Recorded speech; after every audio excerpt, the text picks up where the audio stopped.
Hello, I'm King Link, and I've done two discussions already on realistic versus arcade gameplay and microtransactions, and I'm kind of happy with them.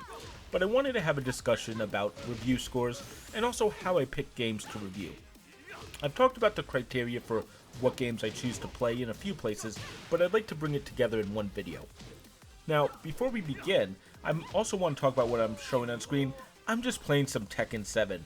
I'm a fan of it, I haven't played it in a while, and I just wanted to highlight my favorite character, Lili, but feel free to let me know that I suck down in the comments. Though, it has nothing to do with this topic, it's just something that I figured would look good. Now, one reason I made this channel is I wanted to try to add to video game reviews and critiques, and look at games themselves. I've always been a fan of video games, but I wanted to take the next step. I really had two major problems with reviews before I started. The first is that review sites feel, well, compromised. Video game reviewers tend to be supported by advertising, but the advertisers on their site were primarily the products that they reviewed. I mean, holy crap, that's a hell of a lot of reason for video game review sites to be impartial. I was going to table it, but as I wrote this script, well, hang on, I'm going to get to that. Sufficient to say for me though, I'm self-funded, which is kind of the whole point of this channel. I don't run ads, and in the past I've promised to never run ads. I also am very clear about any bias I'm aware of. Anything from review copies to knowing someone who works at a company, at least when I directly know that. And honestly, I really only get review copies at this time, and have only reviewed one game where I had a conflict. The other problem I've had is the review sites is review scores inflation. Many review sites have an average review score of around 77% or so. I often hear that 70% is average to fans, and while I would argue it, I can't deny that I've read enough reviews of games that sound like a reviewer is indifferent on a game, and yet just slaps a 3.5, a 7, a 70, a good, or any other score that's not exactly in the middle of the stated scale. For me, this is a problem. It makes the entire review scale make less sense. I've only been officially reviewing games with a score for about 10 months now, coming up on a year, woo woo! But there's a thing I notice. The games that are above average aren't the problem for me. When I look at my scores, I find it's often easy to find games I review that have earned the 3, 3.5, 4, and 4.5, and of course the 5, though that's rare, and probably going to get rarer. It's the other side of the scale that's less used, everything below average, and in fact, I find most of these sites also struggle with those scores. So it makes me wonder, if that's the case, why not use more of the scale for the good games, not less of the scale? I can't say for sure, but I'd like to propose a theory. Note, I have never worked at a major media outlet for games, this is just a theory, but I've kept in touch with it as a developer and as a fan. I think part of the answer is this is to appease both fans and developers. Now, calling a game average or below average can upset a fan, but if it's a 7, well, I've seen fans spin it as both unplayable trash and, well, they understood the merits but just didn't like it themselves. Now, this goes back to advertising, of course. When views and advertisers bring in money, you have to be careful to avoid upsetting either, and as such, lifting scores just a bit will help. Calling someone's favorite game average or bad can lose you a viewer. Now, I'll admit when I was younger, I gave up on a site because of that once. And P.S. that site was probably right about the game. But developers wouldn't do the same, would they? Oh yeah, they will. An undeserved score, and sometimes a deserved score, can irrevocably harm a developer-media relationship. Some developers will straight up pull advertising dollars, or the entire ad from publications. Allocation of those dollars are important, and some publishers are smart and realize that they need to use utility theory to get the best value from their money. But some developers don't. Now, I'll refer to it a few times, but the base of utility theory is to make your money work, or your work bring in the greatest net results. Spending $10 to advertise in a million circulation magazine versus a local paper, you'll always go with that larger circulation for the most part. That's the fast version, you can always look it up on Wikipedia if you want to know more. Now, some people will claim this is hearsay or just rumors, and yes, it can be, but remember, I try to give you more than just rumors here. Everyone should have heard about the GameSpot and the Kane and Lynch situation, where the editor, Jeff Gerstmann, was fired because he wouldn't change his score. That's called integrity for those who are unaware of what it looks like. So now I'm sure I'm going to hear that was just one incident. Which, yes, the GameSpot circumstance is a major incident, and probably one of the big ones that you've heard of. But it's also known because it was publicized due to Jeff Gerstmann being fired, and the story getting out. But think about this. This definitely wasn't the only case. It was the only one that made waves, and the only one where someone got fired over it, perhaps. Beyond that, let's just talk about my experience as a dev for a moment. Quick litany, 12 years in the industry, major games mostly, all big publishers, and I won't be naming names because, well, with these stories, I think it's obvious why. But I will say I have seen review copy, the written articles, sometimes weeks before they were released to the public, because a lot of press will send it in, usually to get approval for breaking a review embargo. What that means is, at that point the developer has a chance to comment on the article, score, and more. And I've even seen some corrections made this way. In addition, due to the speed these reviews need to be made at, a lot of review sites will review the game and the developer can flat out tell them that bug is fixed, that doesn't happen in the final version. And because they're usually on either a review copy, which isn't final code, or the unpatched game, they'll change it. Now, all of this should get most people to say WTF, and I'm with you, it's not a good thing. But I also don't think there's anything extremely wrong about this. This is pure publisher payroll territory. You need to be the first one to review a game to get the views, the attention, and more. Day one patches are a thing, and I'm not a total hater of them. Even if you have a huge fan base, getting your review out a day early will get you additional attention, and if you're consistently late, your fan base might go to another site to get their news. This becomes a whole thing about review embargoes, but maybe another time on that. Here's the worst story that I wanted to tell. You know, a magazine was the first one to cover our game that we had worked on. We made a special deal to give them the exclusive for other pieces in trade, and it was beneficial to both sides. I won't go into names further because, well, you know. So, when the article came out, it wasn't exactly favorable. Well, it was worse than that. The article that they promised to write, featuring our game, really wasn't featuring it. It was a piece on an entirely different topic. A piece that was to feature our game only really talked about our game for a couple of paragraphs, and maybe we saw our name for about a third of the article. Now let me be clear, this was not what was agreed to, and kind of iffy journalism. But our response, well, our studio got angry, and it was understandable. Our publisher got angry, and it too was understandable. But the publisher told us that they decided to pull advertisements for all our games, and there was a decent portfolio from that publisher. The magazine probably didn't feel it in the long run, but it was still retribution, at least if they went through with what they explained to us.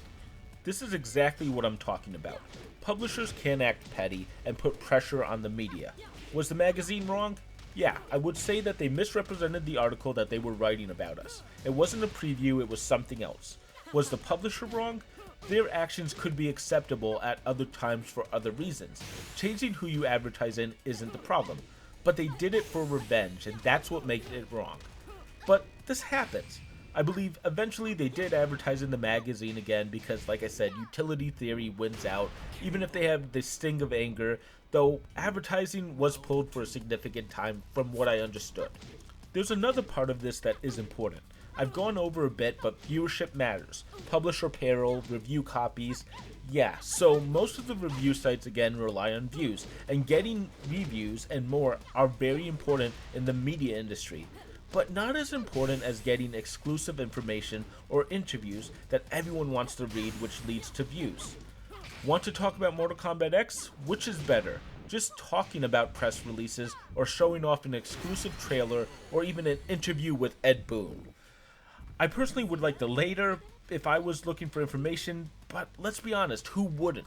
So, with that in mind, even with a well-meaning publisher, if you had the choice between running a story on IGN or GameSpot, who would you choose? There's a lot of good answers out there, but allow me to posit an important question. Which will give us more favorable coverage? And yes, this can be absolutely discussed and offered when talking to sites. IGN might offer front page placement, GameSpot might offer a week worth of articles based on your game, and so on. This of course benefits both parties, but the other side of this will also happen. Joe's review site has a good relationship with Nick's Big House of Games, who he covers and gets review copies for. But Joe just doesn't like the new game and gives it only a 6. Now, Nick might take this in stride, but he also might not give Joe a free copy of the next game, or instead of getting it early, he might get it at release, or a million other small changes can happen in the relationship. And yes, getting it early is important to have him give the time that's needed to review it. This is utter bullshit, of course, but again, it definitely happens. When sending out review copies to reviewers or even copies to influencers, which really means YouTube, Twitch, and I guess Mixer now and anything else, there's always a question of who will give us the best coverage. It can be the most favorable coverage, more time on stream, who's a fan, or anything else. You'd actually be stupid not to make these choices. Why give the game to someone who's going to possibly bag on it? But this is a major part of the coverage, and again, is another reason why scores get inflated to keep publishers happy. Even stuff as simple as press kits are sometimes only provided to the right people. I won't name names again, but 3 wonderful studios have allowed me into their press center. Thank you to them. And just to be clear, these are actually the dullest things I've ever seen. You get press releases, images, videos to use as you want, and fine. All the information in them gets released within minutes anyway, so there's not a huge value to it, but it is a nice single-stop resource for when you need to make thumbnails or just have a clip of video game footage. Have you noticed my new ones? So cool. Also, through these sites, you can sometimes request games there. Not like you're going to get them unless you're big enough, but you can request. There's one press site I can't get into, and I do have a need. Let me be honest, there are no reasons not to let someone in these sites from what I've seen. They're mostly public information or information about to be released to the public within seconds. And again, favorable sites can get info early through other means. But I have written a couple negative reviews of that publisher's game. Am I blackballed? Am I too small? Am I just not favored? They claim it's a size question, but it also makes me realize if I was blackballed, I would probably get a similar response or no response. And yes, some reviewers do get blackballed, but everything short of that still kind of stinks in this way. Some reviewers, such as Jim Sterling, will actually revel in being blackballed, showing it as pettiness from a company. I'm glad he openly talks about it often, but the fact is, for most reviewers who aren't fully funded by Patreon, this is a major problem, where they have issues reviewing that company's games. Now this can happen for a lot of reasons, such as Kotaku once leaked PlayStation Home details ahead of Sony's big announcement. The quick version on this, as I understood it, was Kotaku heard a rumor, they weren't required to hold back the news, so they released their information on their site, and ruined Sony's big E3 surprise. Sony got mad, of course. Now that's one way to think about it, but the other and more important is that Kotaku did journalism, or at least acted like a journalist and reported on information they got. Assuming the version I understand is true, Kotaku did the right thing there. And yet, Sony thought that they didn't play by some rule and blackballed them for a while. I don't remember how long or how much, but I believe it has been rescinded. How these blackballs play out in the long term definitely depend on a lot of factors, usually in the size of the audience, and not a lot of it is played out in the public space. But utility theory again wins the day. Sticking with Kotaku for a minute, I use them because they actually talk about this stuff. Most companies either don't know about them being blackballed or just don't talk about it publicly. Personally, I think it's actually a good thing, showing that the media is doing something other than what the company wants them to. But in 2015, Kotaku claimed to have similar treatment from Bethesda and Ubisoft together. I'm just taking their word for it. I have a link to their story down in the description. Click on that if you want to see their version. And I don't know any further information. That's just what I found from simple searches. And again, all of this doesn't have to be review copies. Who gets interviews, who gets previews, who gets flights to the office, parties, and more are all decided this way, and blackballs aren't the only thing that stops them. Favorable companies get more than other companies. And yes, this is the world of review scores, and this doesn't even get into various other reasons review scores might be lifted, poor editorial oversight for instance. I've heard one group that won't give a negative score to early access games. What? And no, I don't think I'll be partnering with that group either. So what does this have to do with me? Well, honestly, not much. It's just what I observed before I started this. I appreciate every studio that has sent me a review copy, and to those who haven't, well, I'll review your game fairly when I get to it for sure, and I'll give it the same review that I would otherwise. But I started the video originally to talk about how I choose games to review to make it clear to my fans. The fact is there's two pieces that raise my eyebrows at my own site. The first is I don't get a perfect 50% on my review scores on OpenCritic.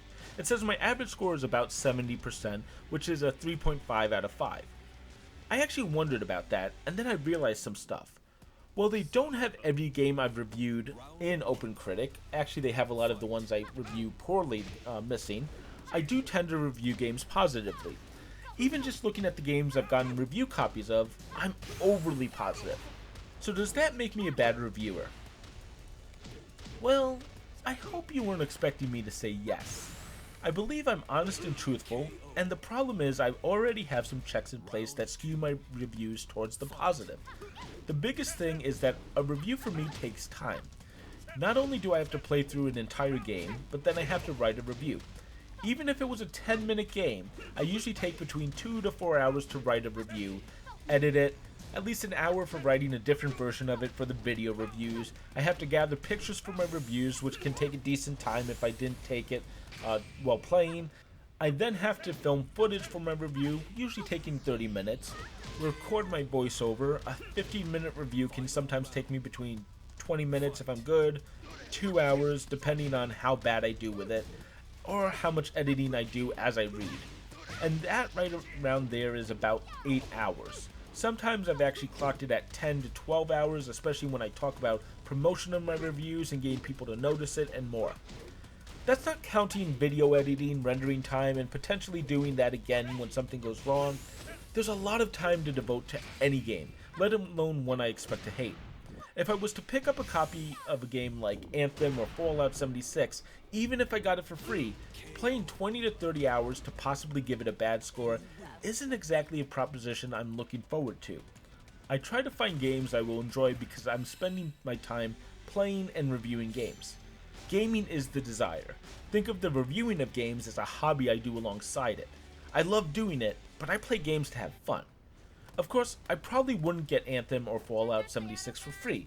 Now the other side of this proposition is, I don't like to waste money. I believe every game I've reviewed on this site was purchased for less than $60, and all but maybe a couple were bought for less than $20.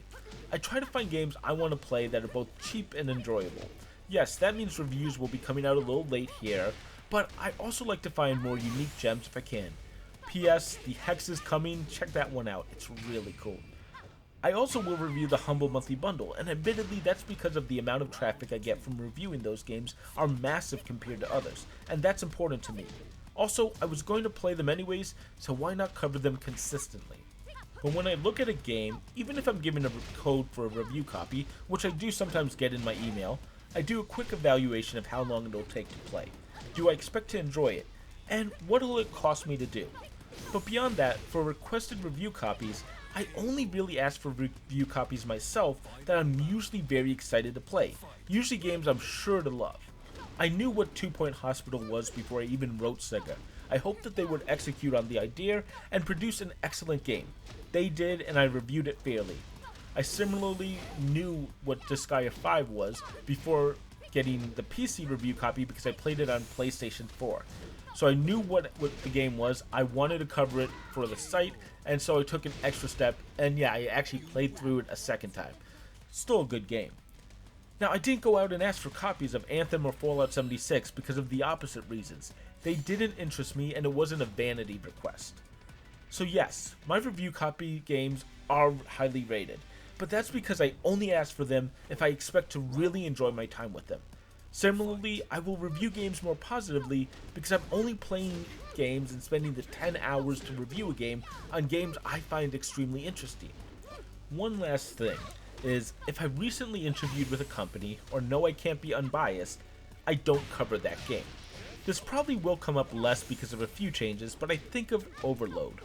Overload is a game I really should cover by Revival Productions, but I can't give it a review because the people who gave me my start in the game industry made that game.